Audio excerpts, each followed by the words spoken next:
Welcome to my YouTube channel Saviruchi super cooking ಚಾನೆಲ್ಗೆ ಸ್ವಾಗತ. ಬನ್ನಿ ಇವತ್ತು ಬಿಸಿ ಬಿಸಿಯಾದಂತಹ ಚಿಕನ್ ಬಿರಿಯಾನಿ ಮಾಡುವುದು ಹೇಗೆ ಎಂದು ತಿಳಿದುಕೊಳ್ಳೋಣ ಬನ್ನಿ. ಮೊದಲ ಬಾರಿಗೆ ನಮ್ಮ ಚಾನಲ್ಗೆ ಭೇಟಿ ನೀಡಿದ್ದರೆ ಲೈಕ್ ಮಾಡಿ, ಶೇರ್ ಮಾಡಿ ಹಾಗೂ ಸಬ್ಸ್ಕ್ರೈಬ್ ಮಾಡಿ. ಪಕ್ಕದಲ್ಲಿರುವಂತಹ ಸಬ್ಸ್ಕ್ರೈಬ್ ಬಟನ್ ಒತ್ತುವುದರ ಮುಖಾಂತರ ನಮ್ಮ ಚಾನಲ್ಗೆ ಸಪೋರ್ಟ್ ಮಾಡಿ ಸ್ನೇಹಿತರೆ. ಅದರ ಜೊತೆಗೆ ಚಿಕನ್ ಸಾರು ಸಹ ಚೆನ್ನಾಗಿರುತ್ತೆ. ಹೀಗೆ ಕೊತ್ತಂಬರಿ ಸೊಪ್ಪು, ಬೆಳ್ಳುಳ್ಳಿ, ಪುದೀನ ಸೊಪ್ಪು, ಹಸಿಮೆಣಸಿನಕಾಯಿ ಹಾಕಿ ಚೆನ್ನಾಗಿ ತೊಳೆದುಕೊಂಡು ಜಾರ ಮಿಕ್ಸ್ ಪಾತ್ರೆಗೆ ಹಾಕಿ ಚೆನ್ನಾಗಿ ತೊಳೆದುಕೊಂಡು ಪೇಸ್ಟ್ ಮಾಡಿಕೊಳ್ಳಬೇಕಾಗುತ್ತೆ. ನೋಡಿ, ಈ ಥರ ಪೇಸ್ಟ್ ಮಾಡಿಕೊಳ್ಳಿ.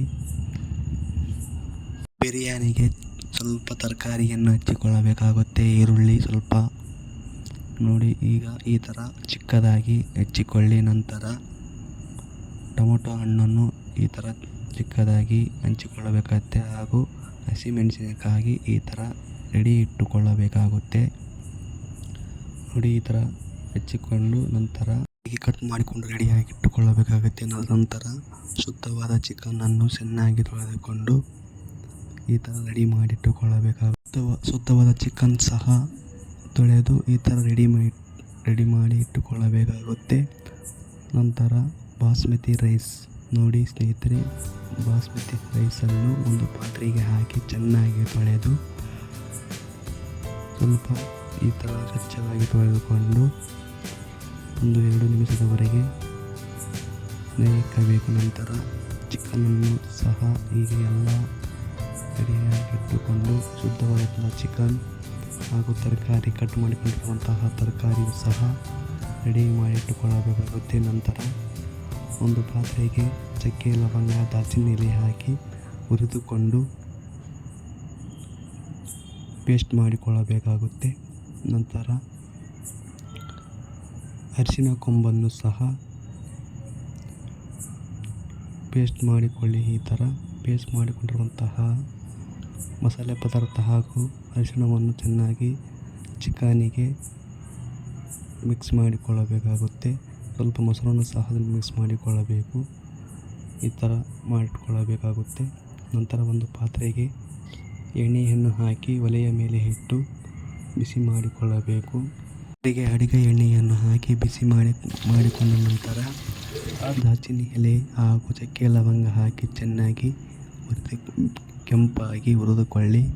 ಈ ಥರ ಹುರಿದುಕೊಳ್ಳಬೇಕು. ಕಟ್ ಮಾಡಿಕೊಂಡಿರುವಂತಹ ತರಕಾರಿಯನ್ನು ಈರುಳ್ಳಿ, ಟೊಮೊಟೊ, ಹಸಿಮೆಣಸಿನಕಾಯಿ ಇದರಲ್ಲಿ ಹಾಕಿ ಬಂಗಾರದ ಬಣ್ಣ ಬರುವ ಹಾಗೆ ಮಿಕ್ಸ್ ಮಾಡಿಕೊಳ್ಳಿ. ಚೆನ್ನಾಗಿ ಬೇಯಿಸಿಕೊಳ್ಳಬೇಕಾಗುತ್ತೆ.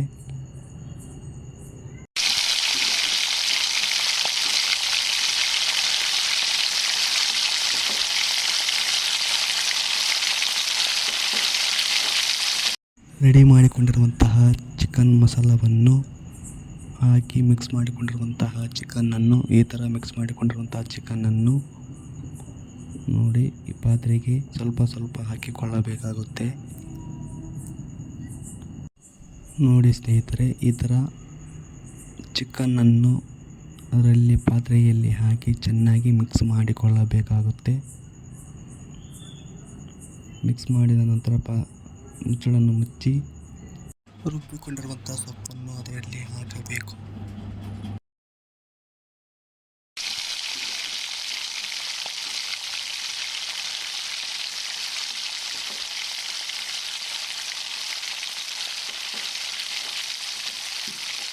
ಪದಾರ್ಥವನ್ನು ಹಾಕಿ ಮಿಕ್ಸ್ ಮಾಡಿಕೊಂಡಿರುವಂಥ ನಂತರ ಅದಕ್ಕೆ ಬೇಕಾಗಿರುವಷ್ಟು ನಿಮಗೆ ಎಷ್ಟು ಬೇಕೋ ಅಷ್ಟು ನೀರನ್ನು ಹಾಕಿಕೊಳ್ಳಬೇಕು.